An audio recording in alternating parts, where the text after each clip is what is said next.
Emergency Development Plan and Crisis Management Plan. So, good evening, Ma'am Jenny. So, our topic today is all about the Emergency Development Plan. So, ang emergency is na duha ka kuan. So, it is the man-made or the natural disaster.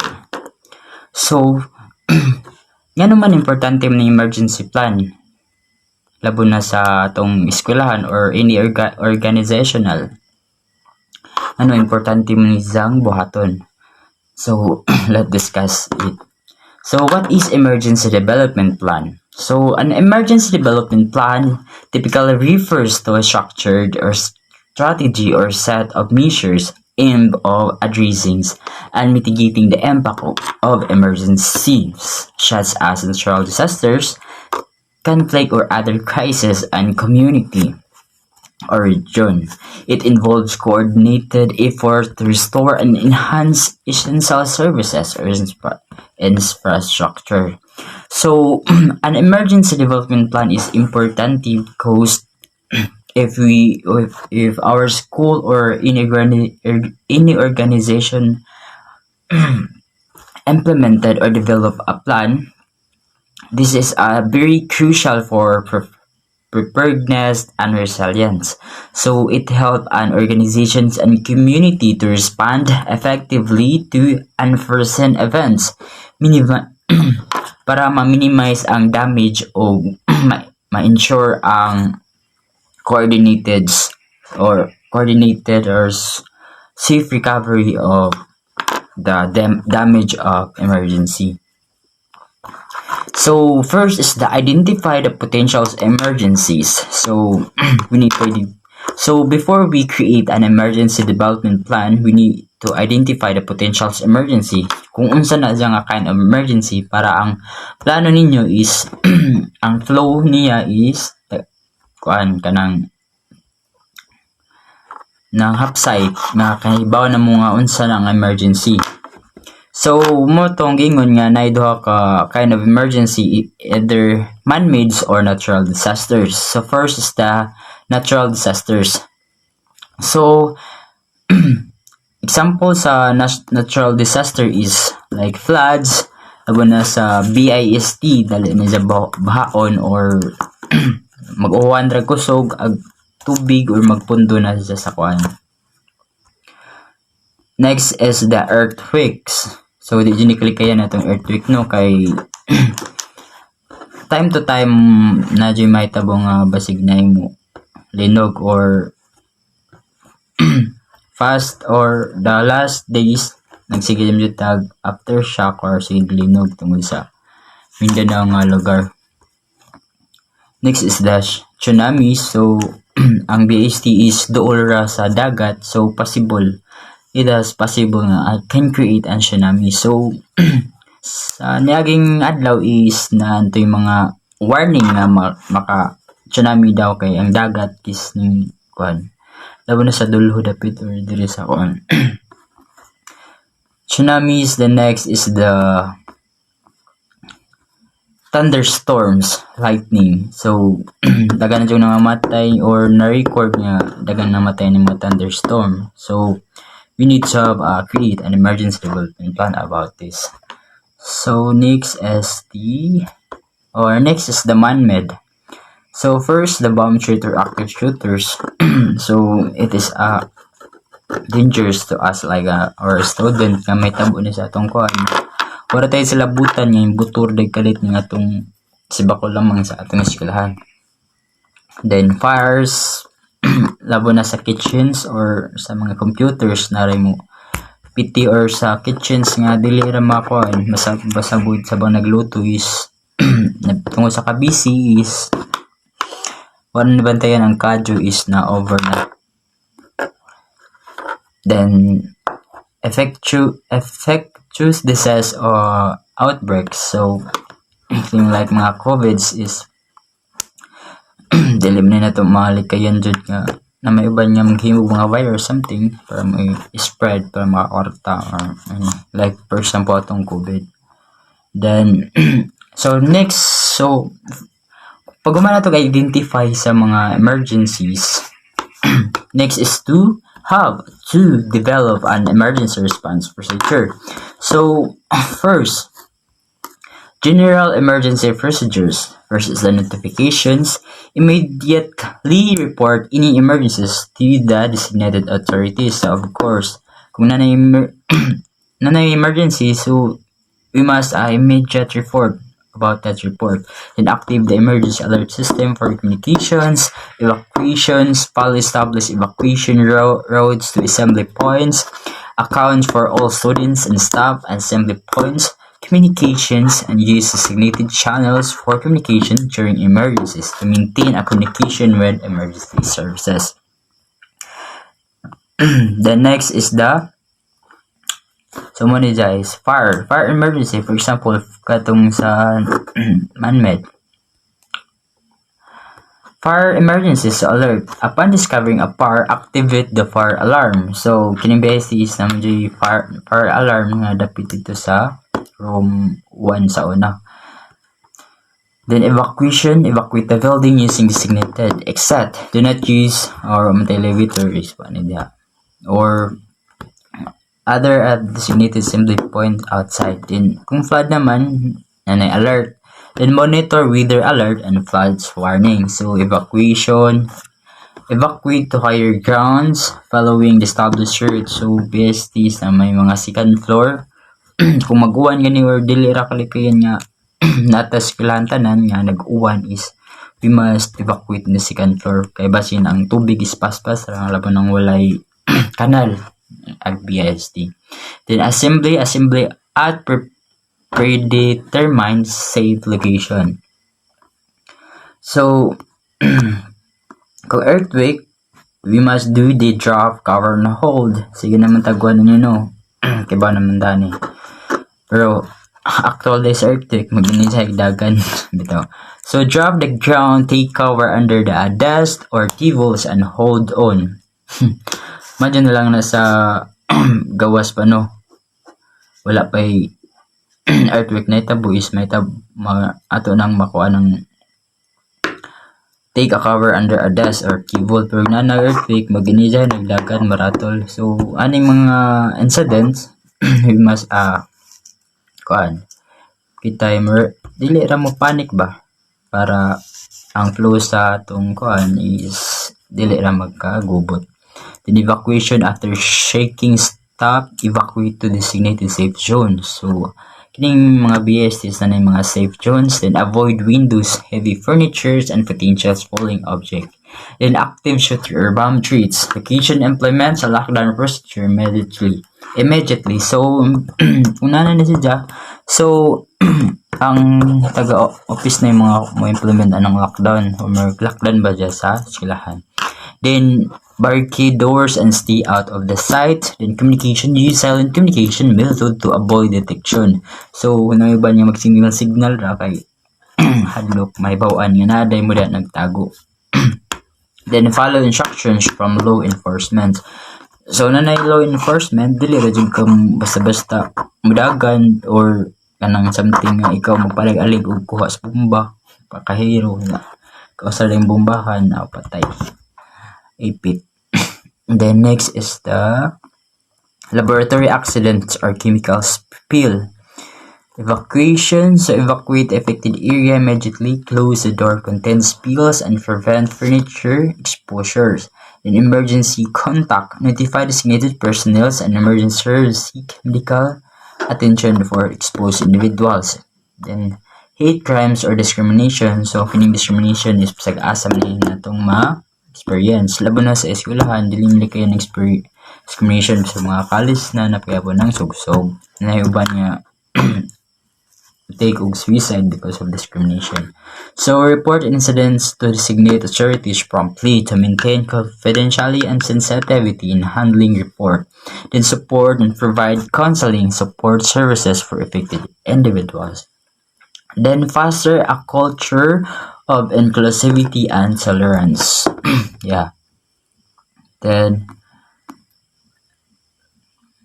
infectious disease outbreak, kung nanan ni siya like tong COVID or something, a virus ra or hilanat ra.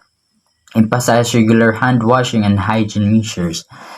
Isolation and quarantine like tong sa COVID is quarantine. Then implement protocol for isolated affected individuals. So collaborate with health authorities for guidance. So dili ta basta-basta kanira hilantan na lang sa pero lahi na dayto. Natuloy grabe nga virus ngayon. So then lightning or thunderstorm. Kung indoor safety, move indoors during thunderstorms. Avoid windows and electrical appliances. Temporary regulations. If necessary, temporarily relocate to safe indoors areas. Dili jud ta mo ana sa mga kahoy kay ang sa kahoy jud or mga tag-as nga mga kuan is mo na unhong igo sa kilat. Di sad magsulpon-sulpon nga kuan. The next is the tsunami. So evacuation. If a coastal area follows established tsunamis evacuation route, evacuate to higher ground immediately. Communication. Stay informed about tsunamis warning from local authorities. Communicate evacuation procedures early. So kung possible ni may tabon sa ato or sa SBAST nga tsunamis is na unsay mga dapat buhaton kay dili ni nato makontrol ning mga emergency ha kay the God knows man.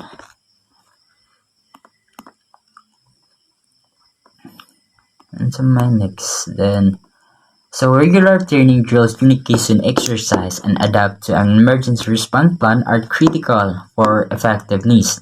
Encourage a culture of preparedness and awareness among all members of the school or community. So yeah, we need to be active always, dili magpalayaluya in case of that emergency. Then next is the designate emergency response rule. So all of us na united sa tagsang responsibilidad ma-instructor pa na or mga officers, estudyantes na jud. So first is the school emergency coordinator. So oversees the school entire emergency response plan, coordinate with local authorities and emergency services, make critical decision and ensure effective communications. Then evacuation coordinator guides students, teachers, and staff during evacuation drills and actual emergencies. Ensure evacuation routes and clearly marked and followed. Account for all student and staff assembly points. Then school nurse and medical response team. So every school naman na mga nurse daw or mga kung na yung mga lantan or sa clinic naman. School nurse led the medical response team, provide immediate first aid and coordinate with local medical services. Then maintain school medical supplies and emergency kit. Communication specialist manages internal and external communication during emergencies. Coordinate information flow between school staff, parents, and emergency services. Utilize various communication channels including the school notification system. Then school security officer. So our school like SSC mo siguro ng mga officers na mo kuan or nanay mo kuan sa na nag-assign ng eskwelahan or sa BST about these officers. Then sa sa computer siguro. Monitor security threats and assess risks within the school premises. Collaborate with local law enforcement during active threats. Secures the schools and provide ongoing threats assessments. Safe zone manager, designate teachers, designate and manages safe areas within classroom for students and staff. Ensure classrooms and will equip with emergency supplies, coordinates with local resources for additional support. Then logistic and resources coordinator, manage the availability and functional of the emergency equipments, maintain emergency supply storage and distributions, coordinate with local resources and for additional support. Then support and data integrity officers. The nurses ensure the integrity and availability of critical IT systems, coordinate data backup and recoveries, effort for essential school information. The next is the communicate IT-related issues relevant to school personnel. So, kung mabuti mga emergency nga, ni dili jud ka magpa luya-luya, dapat abti ka nga mo create a communication to your personnel or respective mga student or staff nga na-assign na nga tulubagon. Then, documentation and incident recorder. Record incident details, action taken, and outcomes. Maintain a log for post-incident review and reporting to authorities. Then, assess and documentation. Documenting lesson learned and improvement for future drills. Then, public relations and parent liaison. Manage external communication with parents, local media, and the community. Then provides accurate and timely updates to minimize misinformations. Yeah, kining mga information kung nanong emergency is important nga clear and concise ang pag-deliver or paghatag nila sa information para ang mga student or mga affected sa nangakuan is makafollow la sila largo.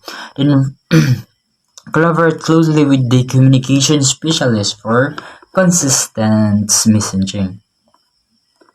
In the events of emergency, designated roles work together to ensure the safety and well-being of students, teachers, and staff in the school environments. Regular drills and training sessions enhance the preparedness of the inter-school community. So, kadusla is mo na yung makatabang para ang flow sa emergency development plan is hapsay. The next is to communicate the plan to all stakeholders about this. So, all stakeholders, dili ra ang mga structure of mga staff, kundi apel ang student, parents na. So, let's discuss this. So, first is the internal communications. First, school staff. So, hold a staff meeting to present the updated emergency response plan, distribute printed copies of the plan, and designate a point of contact for questions. Conduct training season to ensure staff members understand designated roles. Yeah. Dili ra jud sige meeting wala day na sabtan ang istorya sa mga kuan. Then teachers include emergency response training as a part of professional developments. Conduct regular drills to familiarize teachers with the rules during emergency. Provide resources and support for teachers to reinforce emergency procedures in the classroom. So, student then integrate emergency response education into the school curriculum. Conduct an age-appropriate drills to ensure students understand evacuation route and procedure. Then foster a culture or preparedness through classroom discussions and activities. Then, external communication, train na ang parents and guardians. Dili lang mga estudyante or mga staff ang kaibaon, hindi apel lang parents and guardians para apil sila sa plan nga makaibaw sila kung naunsa rag lang mga anak na buhi pa ba or palid na pag-year ki ano nas baha nakilatan na o so mo na apil ang parents or guardians. So, host information session or workshop to present the emergency response plan. Distribute a summary of the plan through newsletter, emails, and the school website. Encourage parents to attend drills or training sessions to become familiar with the procedure. The local community. Collaborate with local authorities to organize community awareness events. Share key elements of the emergency response plan through community newsletters. Establish open lines of communications with neighboring business and residents. Then C is the emergency services. Provide local emergency services with a detailed copy of emergency response plan. Schedule joint training session to enhance coordinations and collaborations. Maintain regular communication to update them on any plan deviations. Then three, ongoing communications. Regular updates, conduct periodic reviews and update the emergency response plan. Communicates any changes to stakeholders promptly. Use various channels including school newsletters and meetings to reinforce awareness. Drills and exercise. Regular drills and exercise to keep stakeholders engaged. Solicit feedback from participants to identify areas for improvement. So, feedback is always important to have an improvement of our school or ang pamaagi sa paghimo sa emergency development plan kung effective ba na siya. Then recognize and commit individuals who contribute to success of drills. Then 4 is emergency contacts. Publish emergency contact, display emergency contact information promptly throughout the school. For example, na sunog, so na ang school, ang PAC is nag-provide ng mga numbers, something kung na magkasunog or in emergency like baha or nana sila yung mga contact. Dapat mabutang tag mga numbers sa mga kwan. Dili lang i-text me dito. Include contact details for key personnel and local emergency services. Ensure that all stakeholders are aware of who to contact during an emergency. Yeah. Dili ra kay dagan-dagan na kinsa kontakon, dapat aware na aware tanang nasa stakeholders kinsay unhong tawgon kung maabot na ang emergency. Feedback mechanism. Establish open channels. Create a dedicated email or hotline for stakeholders to provide feedback or ask questions. Encourage an open door policy for in-person inquiries. Use feedback to continuously improve the emergency response plan. By implementing this comprehensive communication plan, the school can ensure that all stakeholders are well informed and preparedness to respond effectively in various emergency scenarios. Regular communications and engagement contribute to a safer and more resilient school community. Then train and staff students on the plan. So, pag kumanatog designate sa mga plan is dapat ang sunod na is i-train. First, the orientation season. Conduct an orientation session for all staff members to introduce the updated emergency response plan. Then provide overview of the plan's key components, including rules, responsibilities. Then distribute printed copies of the plan to any material student. Then integrate age-appropriate introduction to emergency response to the school curriculum. Then hold school assembly or classroom season to inform students about the plan. Distributed and simple guides. Sabotage naman, you know. Next is the rule-specific training.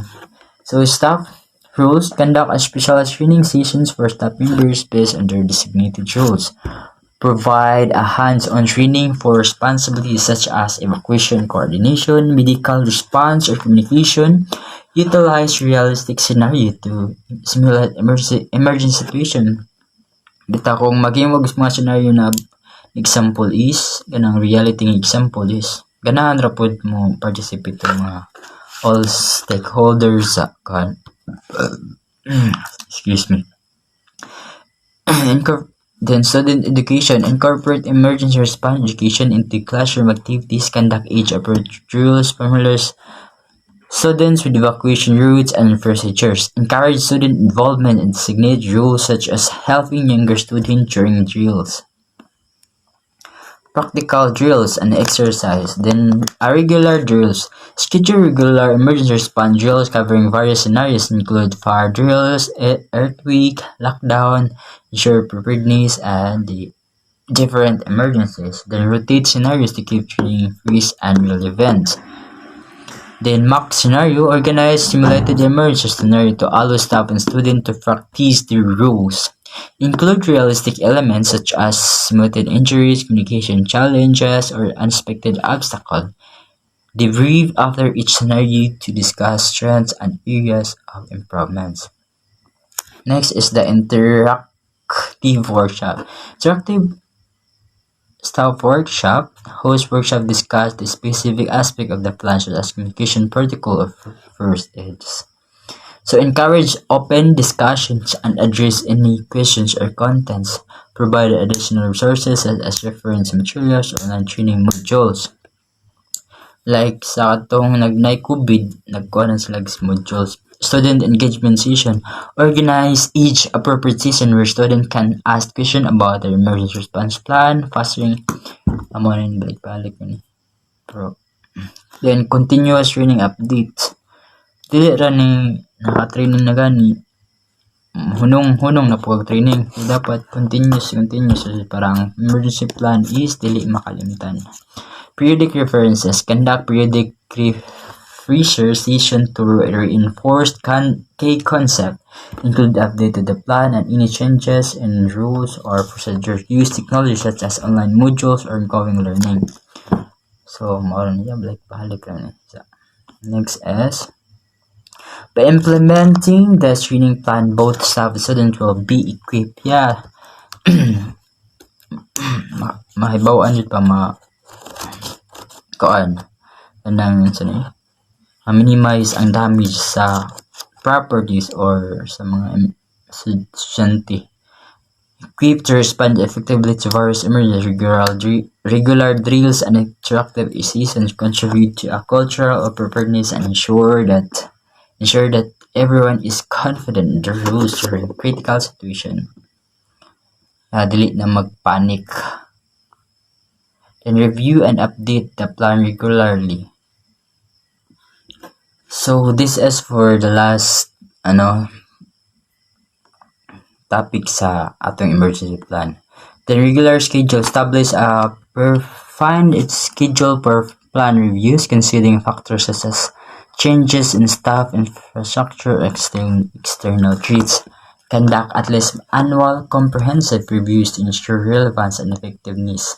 Designate review team. Assign a dedicated team response for reviewing the emergency response plan. Include representative from different departments to provide diverse perspective or engage external expert or authorities for valuable insight. Feedback mechanism is manisa. Then external collaborate with local emergency services plan reviews. So guys, kamo na lang itiwas og basa kay taas na kayo ang di na masend sa messenger. Then training, feedback, integration, integrate feedback, blah blah. Basa lang ninyo guys, palihog. Then legal and regulatory compliance. Then documentation. Then money ang last. Documentation is maintain comprehensive record of all plan reviews and update. Document the rationale behind each change and the date of implementation. Keep an archive of reviews versions for reference. Then by implementing a robust and systematic plan review process, the school can ensure that safety or the school can share or minimize the damage, ensuring coordinated swift recovery of all students or the staff or all stakeholders. Okay, that's all ma'am. Thank you and mabuhay. Good day, ma'am. I am Mark Ayan Zamora. I am going to report crisis management plan. So, crisis usa ni siya ka kalamidad nga moabot sa atong kinabuhi, mapa nato isag usa, eskwelahan or tibuok kalibutan. Naa ni siya ay man-made crisis ug naapoy kanang natural crisis. So for example, sa man-made crisis is ang kadtong COVID. Hinimo ra to siya sa kanang tao, mga scientist para kalat. Nyag sa natural crisis, mao to ang mga sunog, linog, baha, ug mga tornado if ever naaman tagsara na diri sa Pilipinas. Mao na siya ang natural crisis. Identify the potential crisis scenario. So, natural disasters, fire, flammables near elements and open flames and faulty appliances that leads to building fire. So, since nga sa school man ta nag-focus, so possible nga mahitabo sa fire sa atong eskwelahan, which is kanang naa sa atong lab, unya kada pong mga wire nga ma-short circuit, mao na ang hinungdan nga makapasunog or mag-fire sa atong eskwelahan. So second, earthquake. Buildings, especially two-story building, college building, and high school department building might be broken because building vibrate as a consequence of the ground shaking.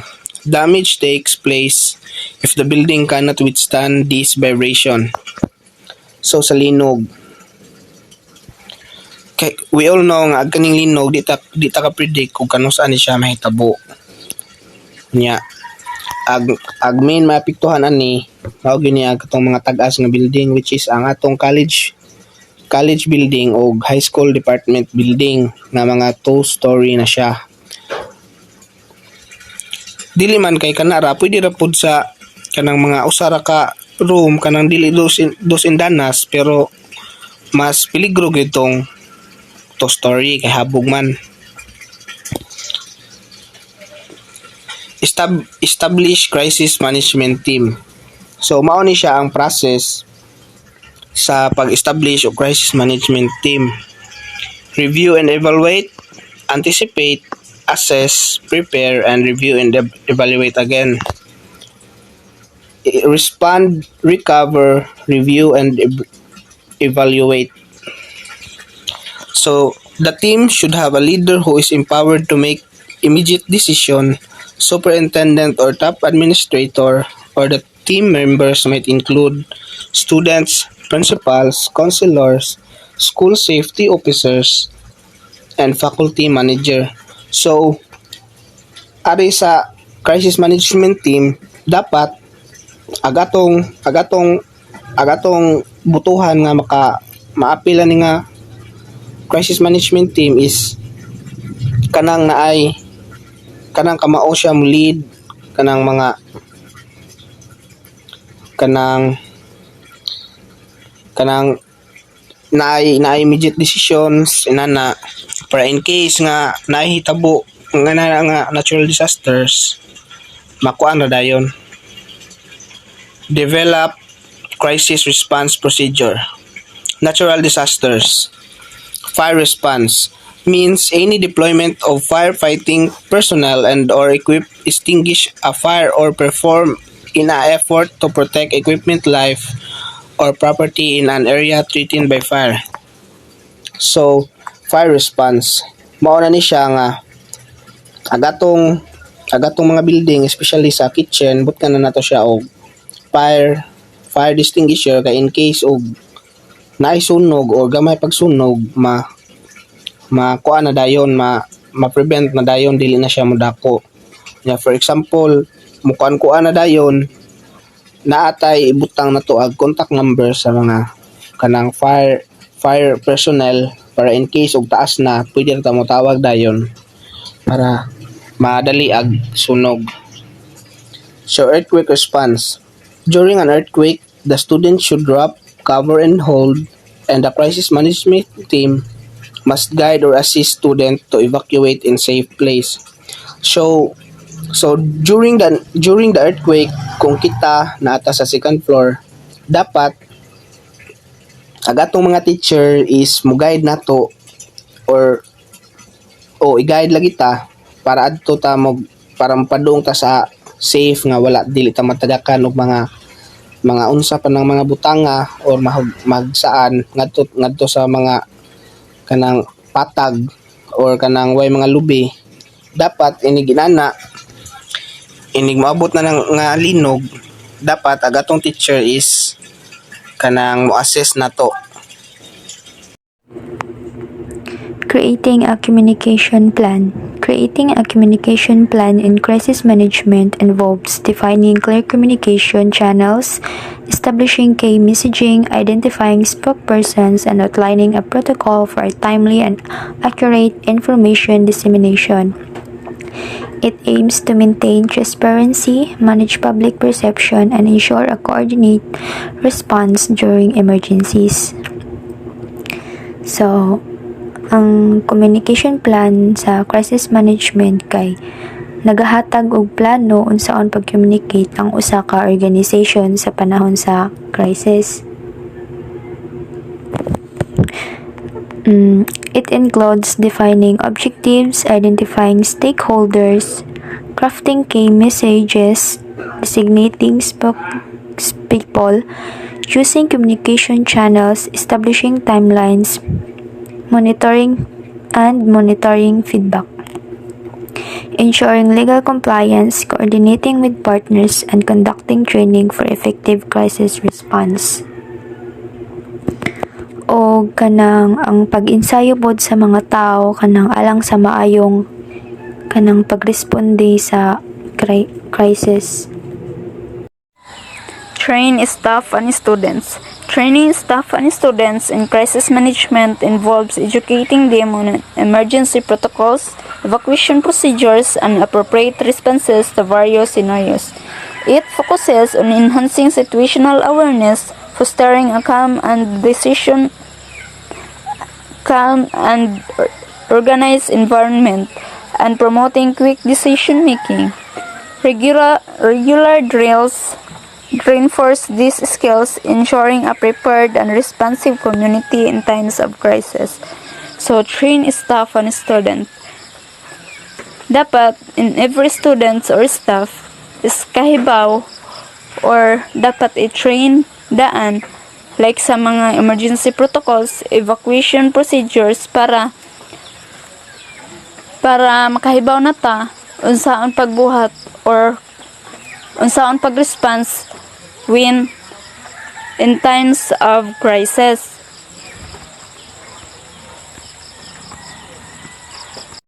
Conduct regular drills and review. Regular drills and review are circular in crisis management to ensure preparedness. Practice scenario helps team refine their response strategy, identify weakness, and enhance coordination. Conducting true reviews post-drill allows for continuous improve and adjustment to emergency plan based on lesson learned.